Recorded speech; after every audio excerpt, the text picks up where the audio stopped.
Yo. Aubrey Edwards, Tony Schiavone. We bout to party. We bout to party.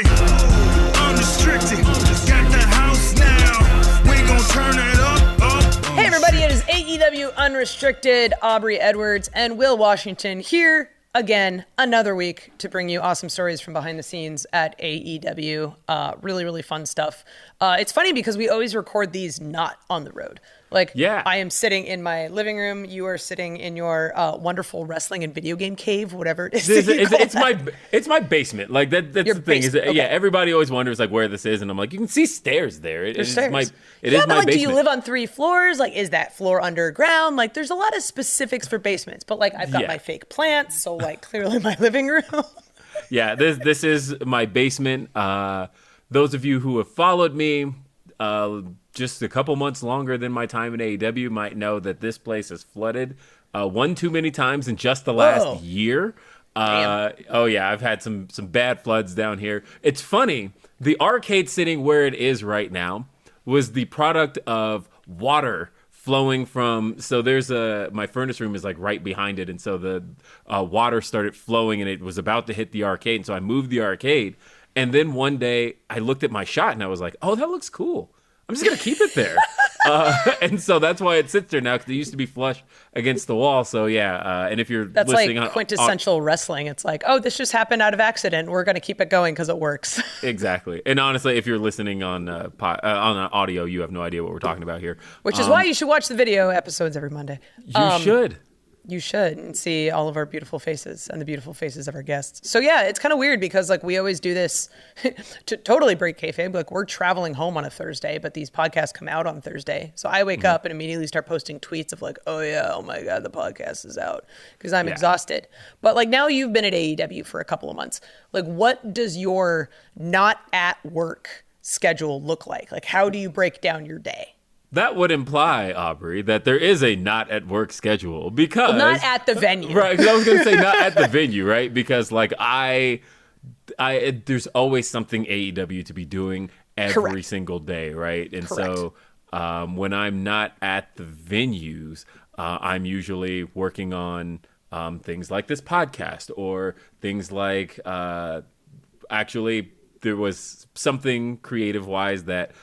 involved things I had written or worked on, but I wasn't physically present for, but it was like all being done, and so I had to be like on the phone and available and like answering questions, things along those lines. And I'm talking with talent. People are texting and pitching ideas, and I have conversations with Tony. And then on Saturdays, I am working on a lot of statistical stuff for AEW. I pull a lot of the win-loss records, a lot of the stuff you see in the lower thirds for Ring of Honor and Collision is usually, I have a really solid hand in that. And so, the weird thing was I was traveling for that for the first few weeks and months of Collision, and then I realized it's probably better for me to be home doing that, because I'm less distracted. I'm less likely to be pulled into a conversation here or a conversation there, and so I get to do all of that remotely and then get that submitted. And so Saturdays, I find myself like busier on a Saturday than I do on Wednesdays, which is kind of crazy in a sense.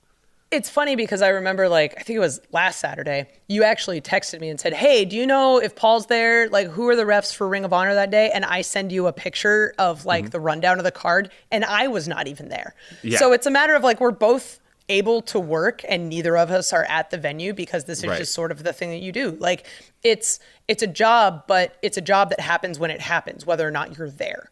So, like, a lot of times, like, Mondays are extremely busy for office people at AEW, because that is where the bulk of my meetings happen, because consistently people don't travel on Mondays. There's a lot more people traveling on Fridays now. Like the Collision crew is flying out then. So like my Fridays tend to be pretty free, but like my Mondays, I've got a Heels team meeting. I've got multiple AEW games meetings, whether they're internal or with external partners we're working with to develop products.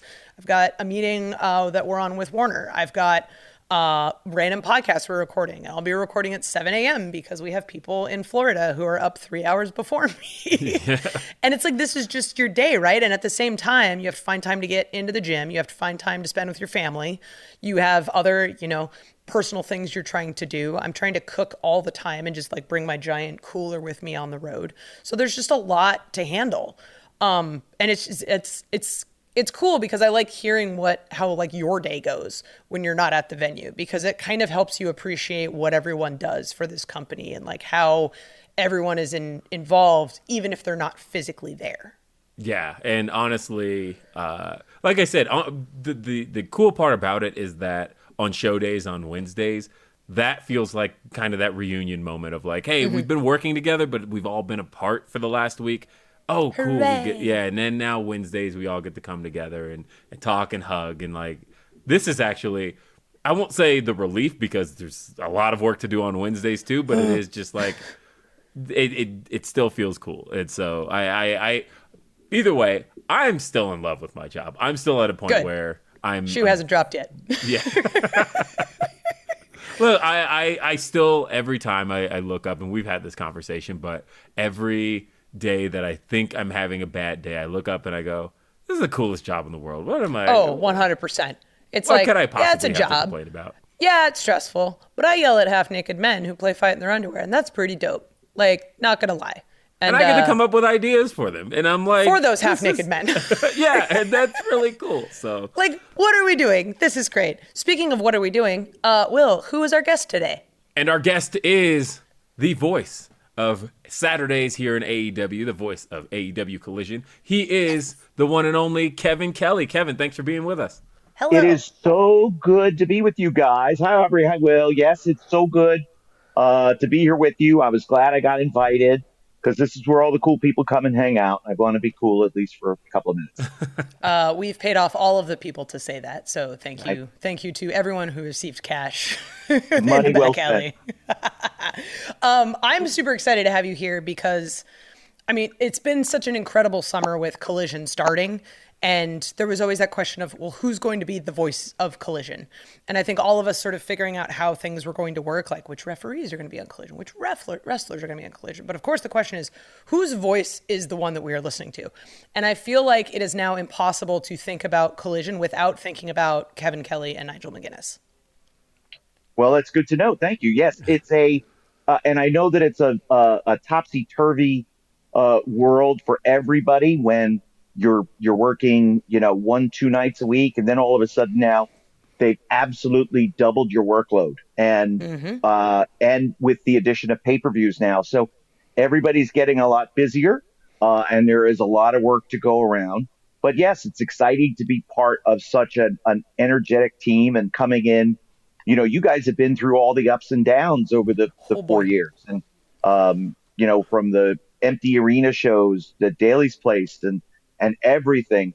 So to come in now at this point, it's almost like a new chapter of AEW is beginning. That, like what Tony said, the new era is upon us. Collision is a part of that. And I have a feeling there's probably more things to come as well. So yeah, it's just exciting to be part of this crew now, because you guys have a lot of talent, all up and down the roster, on, behind the camera, in front of the camera. Every spot, it's just like completely loaded, and it's an embarrassment of riches to be here to work with you guys. It's like, I know that guy. I worked with him 20 years ago. Oh, I know her. She used to be on this, and I know them. It's like crazy. It's like, what a crew, man. Yeah, and that's one of the things that I always love about AEW, and having followed your career pretty much as long as I have. I mean, gosh, going all the way back 20-something years in being the voice on Sunday Night Heat and things along those lines. But like thinking about how AEW is such a cornucopia of wrestling history, that you have so many guys who have history in ECW and WWE, WCW, Ring of Honor, and New Japan Pro Wrestling. And then for you to come into AEW essentially 4 years into the company's run, and it's not like you're a stranger to really anybody who's on this roster. I mean, obviously, there's a couple of those new faces, but you've been able to call a lot of what these guys have done over the years. So what was that like coming into AEW at this stage of the company's run? It's been fun and exciting and thrilling and very stressful all at once, because my whole thing is I can't assume that anybody knows anybody. So I have to tell everybody's story like they're seeing and hearing them from the first time. I've called hundreds of Jay White and Juice Robinson matches, but I cannot assume that the AEW audience knows them any more than what they've seen since they have been with the company. I have to fill in those blanks. And I have followed Powerhouse Hobbs's career since before AEW, but I had never called his matches until I got here. So I have to tell his story like somebody brand new through the eyes of an announcer that is brand new calling his match. I can't be too familiar, and I also can't be too naive because I have to also serve the existing audience that's been through the journey through these 4 years and is just making the jump to adding another night of the week with us on Saturdays on Collision. So I do a lot of thinking about who am I talking to? What's my audience? A lot of times what I wind up breaking it down to, Aubrey, is it's an audience of one. I just have Absolutely to talk correct. to one friend, one person, and that one person is who I'm talking to. And so Will and I were talking about this a little bit yesterday, just over text, about how things really feel like they matter when there are stakes. And I feel like that is a good testament to an announcer who's excellent at what they do. When you're watching a match, you may not be familiar with someone, but you understand what the stakes are because someone is making it extremely clear what has happened up to this point, but also how this match impacts everything that's going to happen to kind of get people invested and keep them interested in what is happening so that they maintain their viewership and hopefully become long-term fans. Right. I'm just kind of curious, like, what are the sort of things, is there anything else you're sort of thinking about as you're announcing, independent of, you're sort of communicating for this audience of one? And doing it all very quickly. Yes. Because I have not done television in 20 years. I did Ring of Honor television, but that was live to tape. So it wasn't live TV. New Japan Pro Wrestling, every event that I called is televised, but it's not television. It's sports-like coverage of a wrestling event. The camera turns on when the show begins and it shuts off when the show ends. There are no commercial breaks. There are no stop downs. So getting used to that flow, having with New Japan, like I have 3 hours to tell a story. Sometimes during the main event, something will happen in that main event that reminds me of something that happened in the very first match. Remember, folks, when I told you this? Well, here it is. And it took us 3 hours to get here. I don't have that time in AEW. That's been the biggest adjustment for me. Everything is happening so fast and the moment's gone. And then it's like I think of it later, but it's too late. So I'm trying to do it all in super condensed bites. Wild. And I want to talk to you about how the team has really come together. So, of course, you're getting a call with Nigel McGuinness, and of course, you've had a relationship with Nigel McGuinness for a very long time, going back to Ring of Honor. Talk to me about how that relationship came to be, and then getting to kind of get back together as far as Collision is concerned. Well, when Ring of Honor started TV, it was who is going to do the show with Kevin, and we had a name, Adam Pearce, that a lot of people know. Everybody that's seen him, and it just didn't work out with the hierarchy, and it worked out better for him. So okay, now who's it going to be? And all of a sudden, Nigel McGuinness's name popped up. He popped up available. Perfect. Ring of Honor, former Ring of Honor world champion. Has he done television before? Well, he's spoken on television before. He's never done commentary before. We can make that work. We can make all the work. I said, what about his accent? Is that going to be a problem? No, it's not going to be a problem. I said, then let's go. And as soon as I stood in the ring, Frontier Fieldhouse, Chicago Ridge, Illinois, ladies and gentlemen, my color commentary partner is a former Ring of Honor world champion. And everybody went, oh. And I said, from London, England. And then they went, wah! They blew.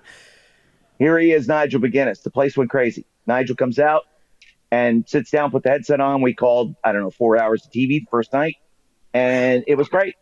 And he's gotten just better since then. All of his time, all of his experience doing television over the last few years.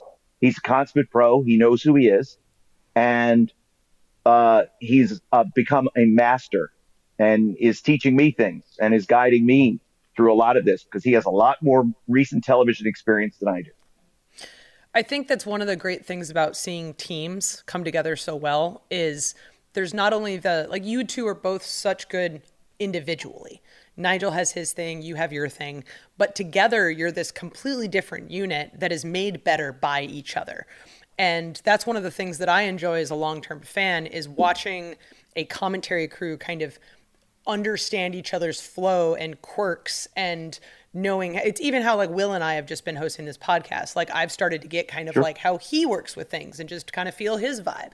And it's really, really awesome to see. And I think that we are just so, we're so grateful that you guys are just coming in with this pre-existing relationship so you can just hit the ground running.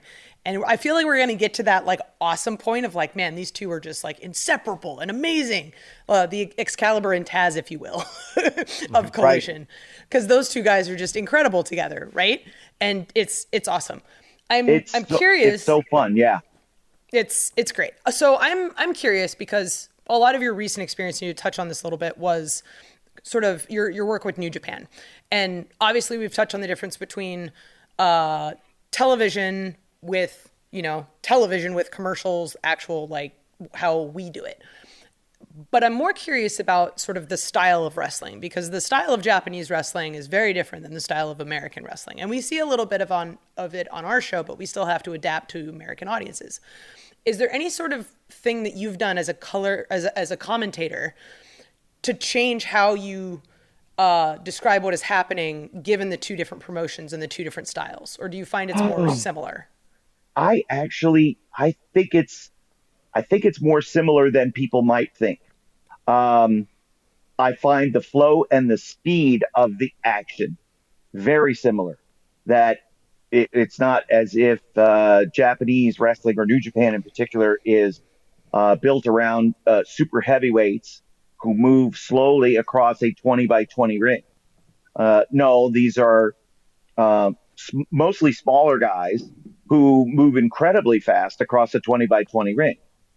And it's the same dimensions with AEW. So looking at it from a physics standpoint, speed and visualization is all the same. Where there is a difference, of course, is there's a little more time taken. There's a little bit more silence in between the notes, if you will. And that is where some of that storytelling can come from. AEW matches, like television matches, are get up and go, get up and go. Everybody's on offense. They think offense first because it's television.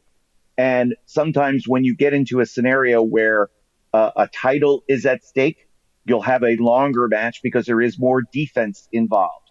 I'm going to slow down. I'm going to take my time so I don't make a big mistake. And that's one of but Japanese wrestling has that as the card moves along. You notice the undercard matches, it's a lot of offense, fast, 6 to 10 minutes. And then once we get into the upper middle half to the main event, it's 10 to 20 minutes. Sometimes the main event could 20 to 25 because of defense versus all offense. We want to make a show out of it. We want to give people their money's worth right away. That's the biggest difference. So a lot of AEW matches are go, go, go, go, go. And then you'll get the one main event where Bryan Danielson, and Christian Cage will be 20 to 25 minutes because of what is at stake. And they pride themselves on that defense as well. Mm-hmm. That's fascinating. Yeah, that's amazing. And I want to get into a little bit more on the New Japan side. And I think we could talk about that on the other side of the break here when AEW Unrestricted continues. We talk often about some of the many benefits of a workout routine: looking better, sleeping better, feeling better. But it's hard to maintain variation in your exercises, and when you lose that variation, it's easy to plateau and lose motivation. But with the Fitbod app, you can keep up that momentum and create personalized workouts based on your goals, abilities, and setup, and track your progress along the way. I know this from personal experience. I went on a weight loss journey last year with this app, and have since changed my goals to building muscle, and the app continues to switch up my routines to keep me motivated at the gym. Fitbod creates custom workouts based on your goals, experience, and available equipment to help you build your fitness habit and stay consistent. Fitbod's powerful technology intelligently varies your intensity and volume and tracks muscle fatigue and recovery to build a well-balanced workout plan. And most of all, it's fun. Learn new movements the right way with over 1,000 HD exercise demonstration videos. It's never been easier to get the results you've always wanted. Check out Fitbod and get 25% off your subscription at fitbod.me/AEW. That's fitbod.me/AEW.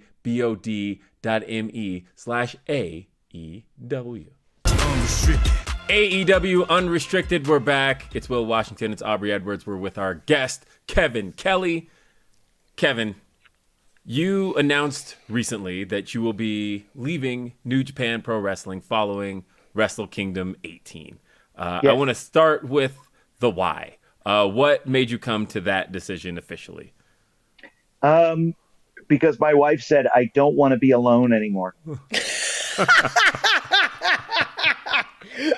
I'm not lying. No, I mean, it's I'm laughing because it's true, right? Yeah. Like, I feel like in wrestling, we're just trying to constantly not get divorced. Like, Right? Yeah. how do we keep our partner happy? Look, I know on the road having to take those phone calls, because I know that, look, if I don't give my wife just 5 minutes of my time, it's going to be quite a show when I get home. So Yep. Yeah. fully understand that. Much respect. We've been together 33 years and married 30. So I told her, when the time is right, you tell me, and I will stop going to Japan, because I've been gone like weeks at a time, months at a time, come home briefly, go right back for weeks at a time. And of course, we've all missed birthdays and family occasions and those types of things.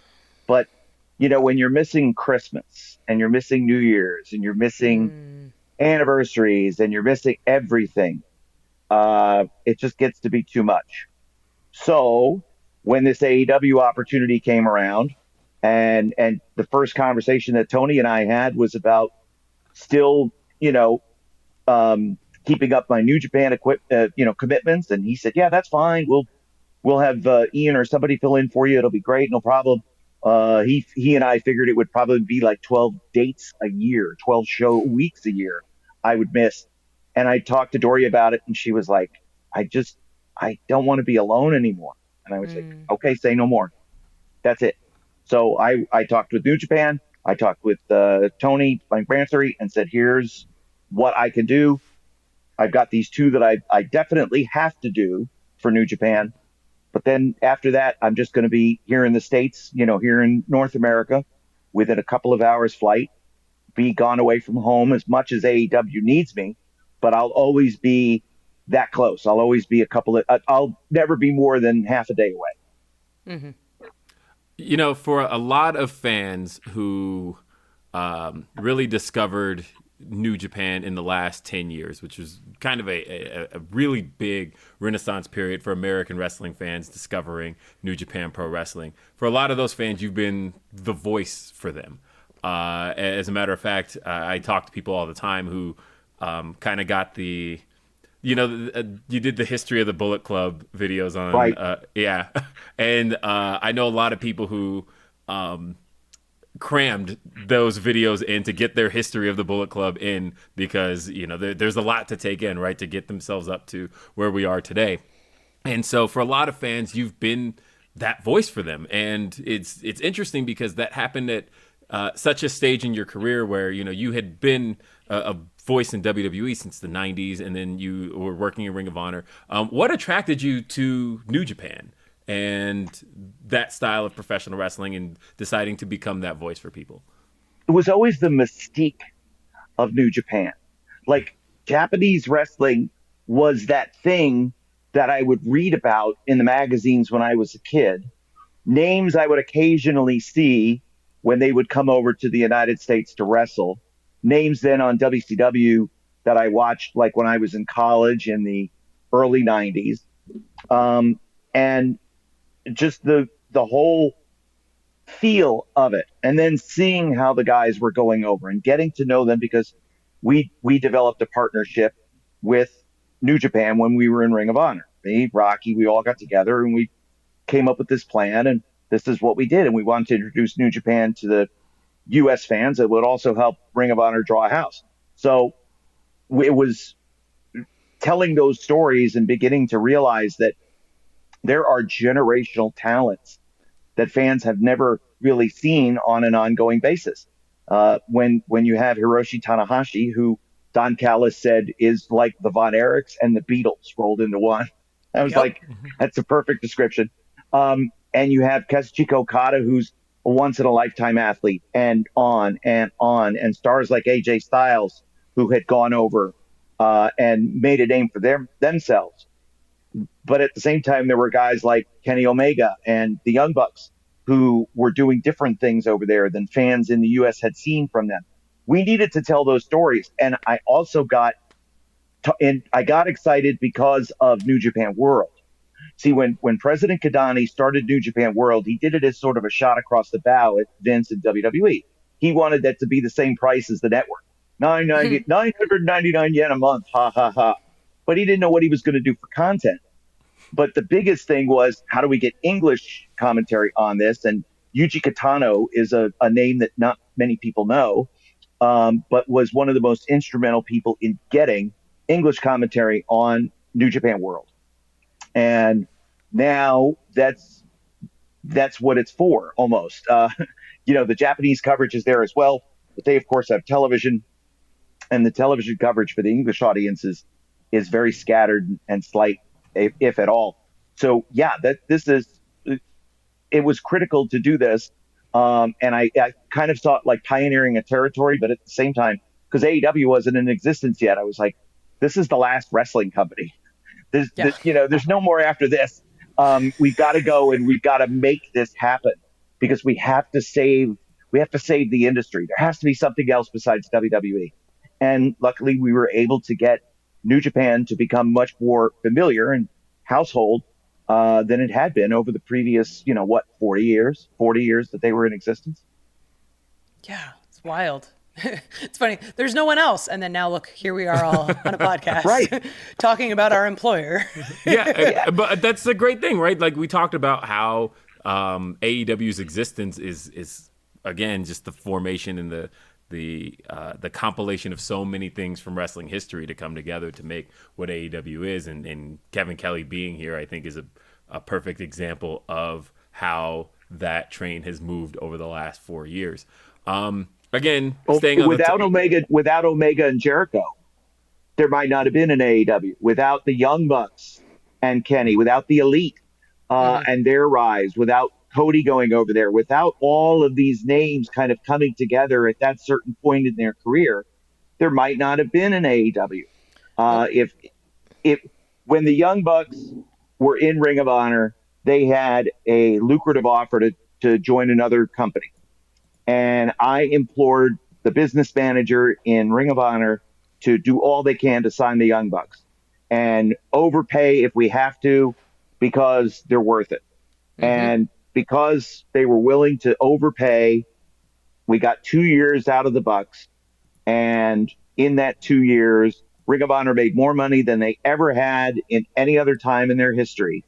And it was the bridge between Matt and Nick getting that first big offer to then realizing that they have this opportunity to start AEW. So there were a lot of little moving pieces that all added up. But I think a lot of the background of what happened with AEW not only took place, in Reseda, California, but also took place in Tokyo, Japan, and in where were we? We were in York Hall in London when we had the sit down with numbers with Matt and Nick, and where the hands were shaken and the deal was constructed. And I was like, oh my God, good, we've got the Young Bucks here for 2 more years. Wow. It just all worked out. It's wild. Will, you look like you got something on your mind. I actually, so I'm not going to take it. Like, you go. Look, talking about that period, honestly, I have to talk about a very famous match you got to call. And it was for the IWGP Heavyweight title. It was a match that a lot of people consider one of, if not the greatest match of all time. It's Kenny Omega, Kazuchika Okada, 65 minutes. Talk about calling that match. You know, you talk about the sciences per se of calling a television match, and in this case, you get to do the complete opposite of that. You get to call a 65-minute classic that you really got to take your time with, and that the talent got to tell an incredible story with. What are some of your memories in calling that match? I do remember how the drop kick of Okada changed the pattern of the match dramatically. If not twice, then it was 3 different times. And as an announcer, and regardless of the sport that you call, I just happen to call wrestling, you look for those trends. And I then tee it up for Don, who was so emotionally invested with Kenny that then the next time that a drop kick is thrown by Okada, Don angrily screams out, "Oh God, that goddamn drop kick!" You know, I can still hear it in my head because that's the story that we were able to tell in that time as we're watching it. And I'm going to him with that because I want his reaction as an analyst. But then he retains it. And when he sees the next one, I don't have to say anything. He just goes, because every time Okada hit it, it changed the dynamic of the match. Those were the moments that can't be planned for, duplicated. You can't prepare, nothing. It just has to happen on the spur of the moment. You have to be in tune with the product, in tune with who you're working with. Feel that beat, feel that rhythm. There's music to every wrestling match. And sometimes it's harder to feel that rhythm of a match as it's going along. But once you get it, once you get the timing of the match, then everything just, your storytelling flows and your mental direction flows, because you could see where these guys are going because you are on rhythm. You are on beat with them. That's magic. It's magic when that happens. Magic is awesome. It's absolute magic. And I mean, that match was magical for all of us watching it. It sounds like it was magical for you consuming it and commentating. Is there any other magical moments that really stick out in your mind that you've had the opportunity to call? Just with Jay White winning the IWGP heavyweight title from Hiroshi Tanahashi. It was the complete opposite of the Rainmaker shock that had happened in the same building 7 years before. Everybody expected Jay White to win. Nobody wanted to say it because Jay White is one of those talents that comes around once a lifetime. You look at who we've got now in our universe. When you look at say at MJF, and you look at, and I'll throw a Kyle Fletcher in this week because had a big, huge 2 weeks, and that match with Kenny was something else. Fans are going to be talking about Kyle Fletcher in 20 years, and I've said 100%. I've said this since he was 18 years old. He's 24 now. When it's all said and done, we're just going to roll all the money out to Kyle Fletcher's house. We've got Will Ospreay, and we've got Jay White. Plus, we see Okada occasionally, and plus we have Bryan Danielson, and we have Adam Copeland and Christian Cage and Darby Allin, and on and on and on. These are athletes unlike any other, but yet we have them all in our universe now. There are more great athletes in pro wrestling in 2023 than there has ever been. Training, both mental and physical training, have elongated careers. Yes, it's a wilder style. Yes, it's crazy. No, the human body is not built to do that. But yes, between the athletes themselves and the way they train and the medical staff that works on them, medical science has improved and athletes are able to fight and go longer now. It's just science. Anyway, when we look at what Jay White did with Tanahashi, winning in not an upset, but winning clean in the middle, stopping Tanahashi cold, catching him out of the air from a high fly flow, stopping him in his tracks, throat slash, Blade Runner, 1, 2, 3. I find myself at times like just going, folks, I told you so. I told you so.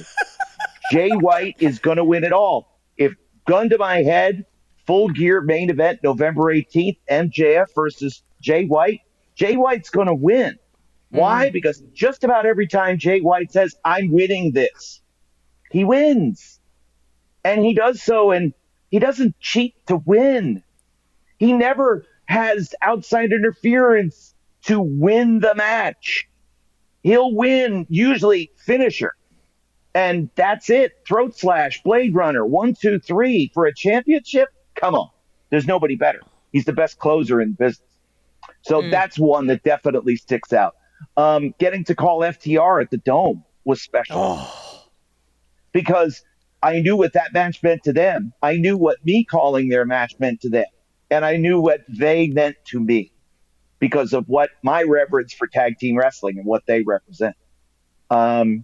There's so many standout moments. I love all the Young Lion matches. I love the kids coming up with the shaved heads looking like a plucked chicken. And then 5, 6 years later, they're back from excursion and they're world champs, man. It's crazy. And they've got actual gear. They're not just wearing black trunks. They're like, oh, you're a person. Look at me. Look at me. They're so cute. Those They're little adorable. boys. They're but adorable. yeah, so it's a blast. It's all fun. It sounds a little bit like you're gonna miss it. I know that this is that way as we're approaching the end, as Wrestle Kingdom is just around the corner. I see that fondness that you have for it, and I can just tell that this is going to be a great, fond time in your career to look back on. We're going to have more with Kevin Kelly right here on AEW Unrestricted. Unrestricted. It's Unrestricted. It's Aubrey. It's Will. It's Kevin. We're having a good old time talking about just the magic of pro wrestling and what, someone's voice can do to help build these moments and make them memories for all of us. And it's just been a wonderful conversation so far. And I feel like we've barely scratched the surface because you have done so much in wrestling and you have such this illustrious career. And I feel like, there's just like years still. Like we're not even like anywhere near the end. I'm so excited.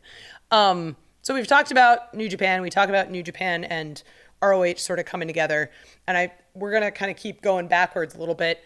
How did you get involved with Ring of Honor initially? It was, when the time was right, I wanted to get back into the wrestling business.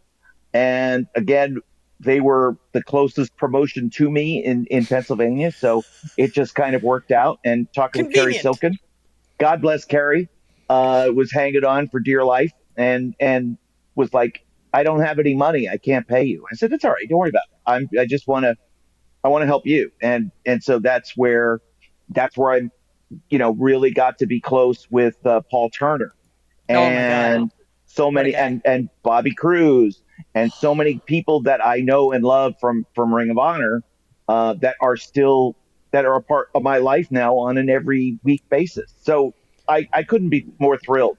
And then of course television was coming around, which was part of the reason why they wanted me in the mix. And then Kerry wasn't the owner anymore. This is specifically HDNet television, right? Well, HDNet. This is post HDNet. This is post HDNet because they had their own guy. And HDNet said, thanks, but no thanks. We're going to stick with our own guy. And everybody's like, okay, that's fine. So I'll just stick with doing these DVDs for Kerry. and we'll see what happens. And in the meantime, I just kind of enjoyed having my toe back in the wrestling business a little bit. And then before long, they're getting sold to Sinclair, and we're doing a weekly television show. And I was like, "Ooh, I could do this. This is fun." And it all just kind of worked in, because when I left WWE, I pivoted and I began a sales career, which actually helped me a lot in wrestling, because in sales, whether it's on the phone or face to face or whatever, whether you're selling a tangible product or a service, it always has to be about that communication and that bond with your audience. So whether I'm mass communicating, whether I'm talking to an audience of one, my sales experience helped me in being a storyteller for wrestling when I got back into it. But I was able to, I stayed in sales from 2003 until 2017. Whoa. And yeah, I was doing that all the time, where I was with Ring of Honor and had different jobs within the industry. Sold radio airtime, which was a blast. Then we moved, and I sold, because my wife wanted to be closer to sort of her ancestral home here in central Pennsylvania, and eventually got into the computer industry and was selling, software, hardware, etc. And then got into the distribution channel, which was a lot of fun, because that was like an internal audience, but then there were external clients. So you always had to adjust. Who am I talking to now? And you have 1 minute I'm having a very technical conversation. The next minute I'm having a very simplified conversation motivated by emotion. So you have to be good. I can't just talk about the nuances of an armbar, but I've got to be thinking who my audience is and what they're going to listen to and what they're going to like. Fuck. Yeah. So it's a lot of psychology going on here. I know it sounds silly. It sounds ludicrous, but no, it makes total works. sense. Yeah, no, it does. It absolutely. 100% makes sense, because wrestling is all psychology, not just for the guys in the ring, but literally the referees, the commentators, everybody. I've just never seen it like succinctly put that way. You really are selling a product in a way that people can connect to. Yeah, honestly, the salesmanship thing like really brought it together for me. That was excellent. When I changed, because I was out of work for a year, and because all I really had on my resume post WWE was wrestling, and I had a college degree, but it was in communications. I had done a lot of stuff in wrestling, and then I pivoted my resume and rewrote it. Instead of focusing on the wrestling side or the television side, let's focus on the sales side of what I did. So instead of calling matches on pay-per-view, I sold pay-per-view. I sold merchandise. I sold live event tickets. I sold.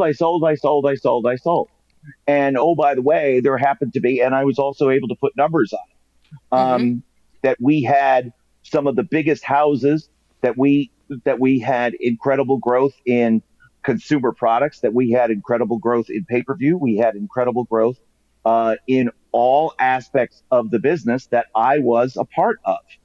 So it looked good on a resume when I could quote actual numbers. If they wanted to have that conversation, the first job I got was with a guy who was a wrestling fan and was kind of like, yeah, I would love to have you work with me. That would be awesome. I could ask you questions about, Iron Mike Sharp. So it's like whatever they wanted, but I wouldn't have had a career in sales if I didn't know how to sell. And that's what wrestling is. We're all in the sales business. We're all in we're all customer service. If somebody's not happy with their seat or somebody kicked their drink over, it's up to all of us to make sure that customer experience is peak. Because if we don't, then we're missing out. And a fan is going to leave a building and never come back. And even though it's not in our job description, we didn't do all we can. Fans first and a servant heart will get us through every challenge that we might have, regardless of economy or talent comings and goings. It doesn't matter. If we put the fans first and we have a servant heart, then we'll always win. Damn. That's so good. Those are bars. I wanted to go a little bit back now, since you brought it up, because your time in WWE was during a transformational period for them as a company. You started with them in '96. Am I correct? And and of course, you mentioned you were with them till 2003, and that is a period people know as being very transformative for not just them, but professional wrestling as a whole. And so, I wanted to ask you a little bit about your time in that period and your growth in that period. So, how did you end up in WWE? What was your tryout like at that point? It was because of Billy Gunn. So Daddy Ass, I must say, got me my job in WWE. I'm contractually obligated to tell all of you, yes, that Billy Gunn. That sounds like a Billy thing. Daddy Ass got me my job in WWE. No, we knew each other from Florida because we were both in the IWF together, and we stayed friends after that sort of went by the wayside. He and they were the Long Riders in Florida, but then he and his partner became the Smoking Guns. Basically the same team, same look, just with a different name. And so I said, hey, you guys are coming down for a run of house shows, of live events in Florida. Let me know if they're looking for a local ring announcer. I could do the Orlando event. I could do the Tampa event. If they're looking, either way, just let me know, and I might stop by and say hello. Okay. So at the same time, I had a tryout with WCW, where I was the warm-up guy. I was warming up the crowd between shows and during matches in their MGM tapings. So the syndicated programs where the crowds were like rabid, people are cheering and booing, like that was because somebody like me was telling them to make some noise and boo. And, they're just, I'm on TV. I'm from Germany. What is this? Oh, boo. They don't. But anyway, in between shows, I get a message on my pager. That's how long ago this was.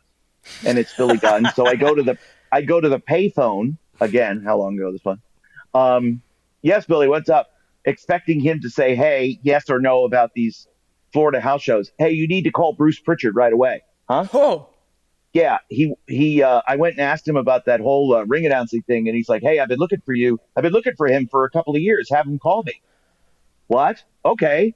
So hang up, boom. In between shows. I just have to say, by the way, just thinking about how much this story ages everything, because thinking about how quickly could have just found somebody on social media, right? But in this time period, that's not doable, right? I've been looking for him for a couple of years is a statement you could only make back then. That couldn't happen today. I had handwritten my phone number on the tape and mailed the tape in. But see, then I moved and I didn't keep the same phone number. So anyway, so I call the 800 number and I get Bruce on the phone because I wouldn't have had that many quarters to call Stamford, Connecticut from Orlando, Florida. That's a lot of quarters, Aubrey. Oh, right. Long distance. Oh, my God. So wow. So I get Bruce on the phone and we talk. He says, what are you doing? I said, I'm at this WCW tryout. Oh, you haven't signed a contract, have you? Didn't want to do tampering. No, they haven't offered one. Oh, how are the shows? Kind of the shits. Is Hogan there? God, no. Okay, well, anyway, we'd love to have you up for a tryout. And that was kind of it. And I went up on June the 6th, and I started June 24th. And the significance of that day, June 24th, 1996, is the day before, June 23rd, 1996, Steve Austin wins the King of the Ring and utters the famous words, Austin 3:16 says, I just whipped your ass, which from both a blasphemous and a cursing standpoint was very rare, even for pay-per-view, but it set the tone for the Attitude Era. So I was there through all of it. I take credit for all of the Attitude Era. Thank you. I was going to say, I have heard that you take credit for the entirety of the Attitude Era. All of it. Because when I'm there, it was all Attitude Era. And then when I left, that's when they stopped doing it and started doing Ruthless Aggression. So, Of course, I was there for the Attitude Era. And then when that was done, it was time to go home. What is the common denominator here? Oh, it is Kevin Kelly. Okay, this is our bookend. Yes, and Billy Gunn. Thank you, Daddy Ass. Yes. And he will remind you until the end of time that the reason you got that job was him. Oh, my God. I actually I didn't watch wrestling back in the day. I started watching wrestling in 2011. So a lot of the Attitude Era for me is other people telling stories about what they had watched in the Attitude Era. And I actually had no idea until I was reading the notes. I was like, oh my God, Kevin Kelly was in WWE for this long? This is insane. So like, I already had an incredible amount of respect for you for all your work in Ring of Honor and New Japan. And now I'm just like, man, this guy is even cooler than I thought he was. It's just being like Forrest Gump, though, really seriously, Aubrey. It's just, I'm just old and I stuck around and I was just in the right place at the right time. That's so wrestling many people, in general. I was going to say that's so many people's wrestling stories, though, is that just right place, right time, and you can end up making history.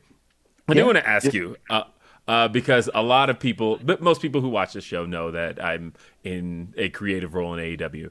And recently, I've been rewatching a lot of stuff that I grew up with or was a fan of at one point, because, you know, watching it from this perspective now, trying to watch some of the things that, trying to understand what went into it creatively, and it helps me move forward. So that said, I've been recently rewatching a lot of late 1999, which of course led into the marriage of Triple H and Stephanie, which, according to my notes here, you had a creative involvement in. And I'm curious, what I want to hear that specific story. I feel like just not just from a wanting to know creative perspective, but like honestly, just as a fan, I want to know. Okay, so yes, it is true. I did have a hand in that, and again, it was a more just like if you had an idea and you wanted to submit something to Vince and whoever he was working with at the time, you could just through email. There was no big process, and it was talking with Doria, talking with my wife, and because we're both soap opera fans, and there was something about that story that caught her attention, and she was like, it'd be funny if Triple H found a way to screw over Vince by being the one to marry Stephanie instead of Tess, because that's like a soap opera trope, right? That is the tried and true. The girl loves the bad boy, but daddy's little girl is not going to marry this bad boy. And the bad boy is going to do all he can to try to make sure that daddy's little girl is with him, and at the same time shoot the middle finger at daddy for trying to keep him away. That's really all it was. But I wrote it like, okay, let's imagine that. And I came up with this scenario to where Stephanie, who had just like a week or two before on television, she had like gotten conked over the head with something. It was the amnesia. It was British Bulldog threw the trash can at her, and she suddenly. So we were, which again, pro wrestling is the funniest thing on earth. It's a trope, right? So okay, and everybody knows that once you get a concussion, once you have amnesia, then you're susceptible to it again with just the slightest knock on the head. So we're working off of a lot of assumptions. Something suspension happens, of disbelief. Yes, there's some backstage kerfuffle, and somebody bunks into Stephanie, and she can't remember who she is now. Well, they're attending to her. Matches are going on. We're waiting for a medical update. Kevin's standing outside. No word yet from the medical team in terms of Stephanie McMahon. We're hoping to get an update before the end of the show. Right now, back to you. And then JR and the King would be at ringside calling the main event. JR is like, wait, what? What do you mean there's a wedding going on? And all of a sudden the camera, split screen, 1, 2, 3 in the ring, camera frantically running down the hall. And it's the Flintstones, the little church. The door kicks open, right? And you see the backs of the bride and the groom. And Stephanie turns.